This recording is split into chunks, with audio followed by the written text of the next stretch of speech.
I mean, listen, I want to say like it was the second that the last week's episode came out, but it was the next day. Either way, it was in time for me to basically click the upload button and then watch as the Microsoft acquiring Blizzard news dropped, and you're like, fuck everything. But to be fair, we talked about a whole bunch of what was leading up to that to begin with, anyways. We So what are you gonna sure do? did. So yeah, hot on the heels of Kotick Gate, which has been going on for about a couple decades now, really. Mm-hmm. I just caught a story that completely fucking buried over in November where he threatened to kill an assistant, or he threatened like some crazy shit. Some crazy shit that he threatened murder on somebody. Yeah, I'll kill you. Yeah. Bitch, I'll kill you. Straight up. So the end of the timeline is that Bobby Kotick was holding out in order to get this deal done, because that's the ultimate job, was when you come in as a CEO, you take the ship, and you steer it. Big profits, right? You crunch all the people into death, and you roll over the bodies, and you build and build and build, and then before you exit disgracefully, you make an acquisition deal. That's how you do it, and you put yourself on the bottom line. You get a big cut of that. Some of the numbers that people were putting out in terms of like what he would walk away with based on if he left the company for his own fault or not his fault were all upwards of $250 million. So it doesn't matter. Yeah, it's 390 anyways. million is what I saw. Fucking insanity. Mm-hmm. So that is, not to be understated in this entire thing. Okay, man, good job. You drove all your franchises into the ground, burned every possible bridge, and presided over the worst PR slash state litigation fiasco any game company has ever dealt with. Here's $250 million. You can't make me leave. You're gonna have to come in and physically pull me out. I don't care. Also, you're gonna have to get through my homies, who are gonna serve as the the ads to my boss fight, because I've installed them around me, and then I will be a fucking skeleton lord sitting up here, and you gotta come get some if you want it. The deal is going down. Microsoft is buying Activision Blizzard to the tune of some $68 billion. It's going to happen between July of this year and next year. Seems like it'll take about a year for all that to go down. That's going to bring all of the Blizzard games to Game Pass. It does not imply that all Blizzard games will be Microsoft exclusive. Apparently, a deal was held in which Sony contracts were discussed, and they're going to uphold their existing contracts. Call of Duty will not be exclusive right away, but there's no promises that that's going to stay that way. So it's this story is kind of great because it happened after last week's podcast, and I talked about it. And I think you did as well on our individual streams the following day. And my take on the story was one thing, and then there was more news, and then that take on the story changed slightly. So overall, for the average person who buys or is in any way interested in Activision Blizzard products, the acquisition by Microsoft is a net gain. Because from what I know of people who work at Microsoft, and I know a couple, and I'm sure you do as well, Wooly, Microsoft is kind of a cult, but that's the worst thing people say about it, is that it's the tribe and it's the cult and all that stuff, but they're definitely not a rape factory like Ubisoft or Activision Blizzard or maybe Riot. So that's good for the employees in the short term. Microsoft doesn't tend to abide by these types of managers. They just quietly disappear. As for people who are wanting to play games that are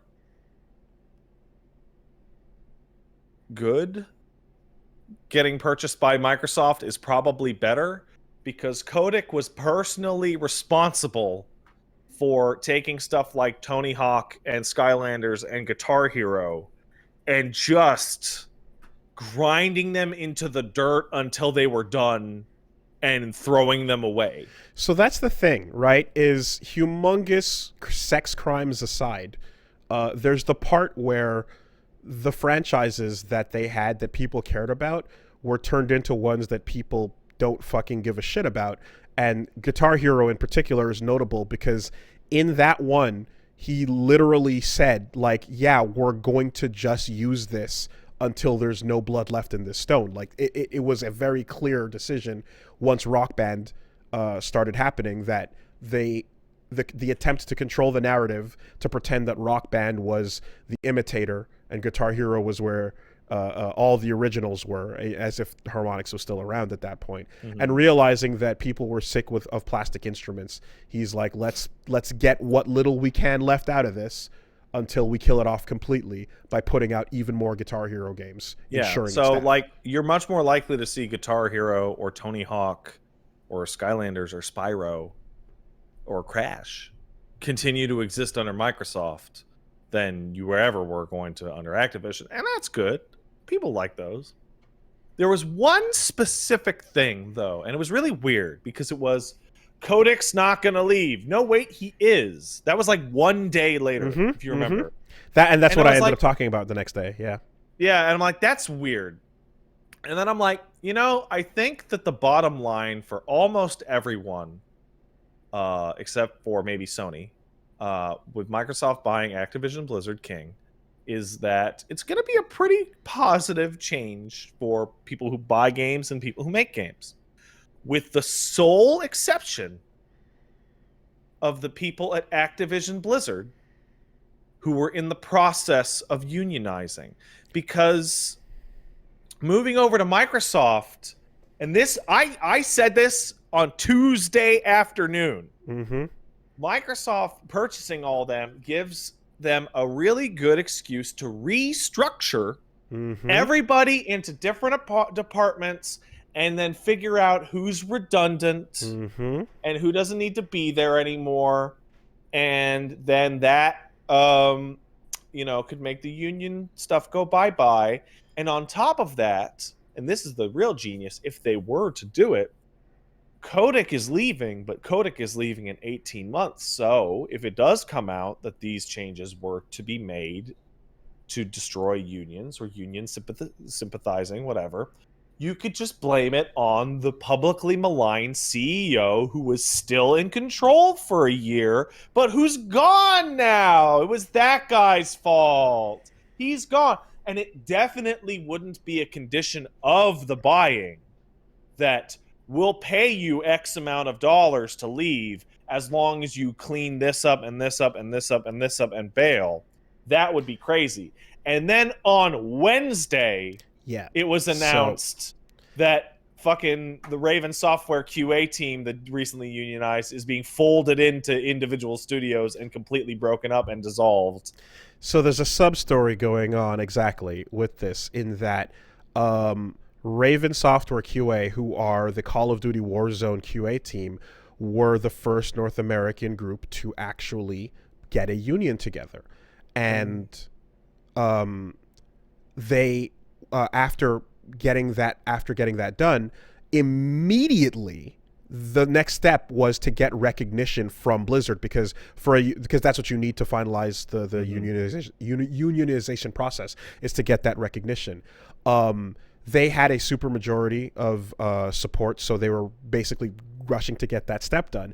And pretty much as of today, the story came out that even though they successfully managed to get the union created, much of the team is being divided and spread into... could you hold on a second? I got somebody at the door. Oh, yep, sure. Right. So, yes, the sub-story happening was that Raven Software workers had just announced that they are calling off the strike because they were pending the recognition of the union, which as they said, we're operating in good faith, and we're going to end the strike pending that goes through. And immediately afterwards came the announcement that an organizational change was going to take place, in which pretty much all of the union members were going to be broken up and spread out across multiple teams in embedded QA efforts. So, like the fact that happens regularly, that is a thing that is normal. Is you will put people into like different locations and take certain testers and put 2 or 3 together, and they'll work closer with the devs in specific manners and in specific ways. But the fucking timing on this, especially given the announcement and everything hand in hand, like, come the fuck on, right? It's not at all hard to see that. What are you gonna do about it? And the funny thing is that's coming, but here's the thing: is it's coming hand in hand with a very delicate, crafted, worded message that says, "And we support the employees, and we're very but jerk," and then here you go, right? You break that, you split that shit up as best as you can without actually culling the herd. You get them away from each other and such. Hopefully, we'll see that, like, the efforts that have already been put forth are going to maintain, and that this doesn't amount to anything but an upset of time, and not the complete effort and progress that's been made so far. But it's expect to see these types of moves where instead of like shutting the entire Walmart down, you're going to do something that's a little more optically friendly and just shuffle some people around. I mean, Wooly, you have to remember, in many areas, when they shut the whole Walmart down, they just send the employees that work at that Walmart to nearby Walmarts, but just make sure to split them up, which is exactly what this is. Okay, we're closing the studio down. Oh, we're fired? No, that'd be horrible. You're just all going to work at different studios apart, where I have personally picked the head of that studio. And if you say union, he will stab you with mean non-positive affirmative language. Well, so this ends up being the thing now, right? It's like, okay, so do you spread the virus? Do you spread it by taking it from where it was contained and distributing it into other groups and teams, and then you've now put unionization as a concept? Like, no, I mean, this is something that I'm fully hoping that the fact that they got this far with this and we're seeing what they have means other people are already pushing and trying and getting it further along. This entire thing has proven, though, that like you can successfully do it, you can get there. And they will take the optics nightmare on, but there's a number of people that you can reach where it's not worth it, right? And as you've been mentioning as well, like there's the part where Call of Duty in the background has been suffering that. So this whole thing, of course, is happening, and this, like I said, they said this ownership, this process of purchase should take about a year. I'm curious to see like how much of Microsoft stepping in they're coming in, they're taking on all these harassment claims, they're taking on all these, all the shit that Activision is going through. It's gonna be the way they're talking about it is like just all happy flowery language, of course, as you would with any deal of this size. But when it comes down to it, I'm like, how many of these things are you going to use the old guard as the excuse as to like how you can get rid of this problem, and instead of actually improving it and fixing it for your employees? Well, as many as it takes for people to rise up and eat them in the streets. I suppose so. Is how long? So that's happening with the Call of Duty QA team. In the meantime, overall effect that Microsoft acquiring Activision Blizzard has on the industry, though, is fucking insanely huge. This is... I don't know what the last thing of this size was, but, I mean, shit, would it be Vivendi Activision Blizzard? Like, you know, like it's... I don't even remember, yeah. This is humongous in its implication. And, you know, Microsoft is no stranger to pretty much acquiring what they want and using that competitively. I mean, we've also been seeing, like, Epic do that with the Epic Game Store, right? The method of, like, you can compete or you can wait for a thing to exist and then just buy it and make it exclusive on your side of the fence. You made this? I made this. I made this. Anything that they're saying they're adhering to their contracts and they're going to keep certain franchises on Sony on a PlayStation for now, like, don't to me, I'm like, give that a year or two tops, because you don't spend this kind of money and not capitalize on it in every single sense of the word, you know? Yeah, well, you have to run out your legally mandated contracts, but after that, who knows? Like you're spending this much money to compete, not with even PC, but with Sony. Like, why would you continue to allow them to have that, you know? So there's no way that you're going to see that cross-platform stuff continue to be a thing going 1 maybe 2 years down the line. It's gonna very much clearly be a Xbox exclusive future for a lot of these properties. The other thing too is, in the list of all the Activision Blizzard properties, you got fucking Candy Crush money, and Candy Crush is forever. That's no joke.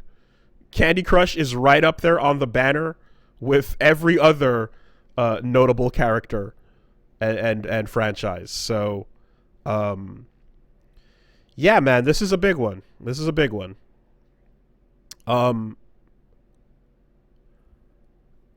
It should be. Anyways, I feel as if it's gonna take wait to see a no while. Results from this for 5 years. That's what I was about to say. It's gonna take a while for all the stories to shake loose here. It's gonna be an ongoing thing. It'll probably be a fucking, like, week by week. How is it like what is this becoming? You know, and God, I hate the idea of, like, these super hyper mergers, in the sense that, like, when people mass resign from a company because it's being shit, and then they turn around and end up working somewhere that ends up being owned by that same company anyways. Nobody's ever gotten it worse than Patrice Désilets. It fucking sucks, man. It fucking sucks, right? Leaves, and then Ubi just steps in and is like, oh, well, we want it. How much is it going to take? You can't run away, you know? That shit is horrifying, and the mega acquisitions are just in general for the human race not a good thing. Mm-hmm. But Bobby, in the short term, is the worst possible thing. Oh yeah. So where this shakes out between the overall good and the long-term harm is going to be a fucking decade-long process to see how it turns out. I have a question, though. Now that Bobby Kotick's going to be leaving his big CEO job and his island filled with kids is no longer available to visit, what's he going to do with his time? I mean, try to go on a couple dates. And try to convince women he's not the devil. Hopefully they haven't seen Satan JPEGs of him. Maybe. More importantly, what about his ads to the boss fight? Will they continue to be around? Yeah, probably. Or do you clear out the entire zone? You know? What about all the... don't ask me what I would do. What about all the worshippers that are bowing, who you can target and kill, but they're otherwise not hostile before you enter the boss arena? You know?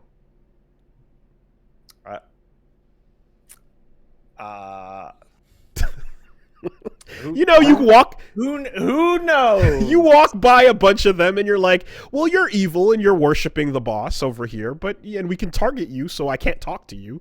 But What? Do we get a couple souls out of this or not? What do we do here? Try out our new weapon? These sound like good ideas. Also, I should point out that the 3Bs gets funnier every day. Undying. That is the greatest email we have ever received. Now, 2 of the 3 are owned by Microsoft. Come on, BioWare. The 3Bs. Bapcom, Platinum Games, Brumsoft.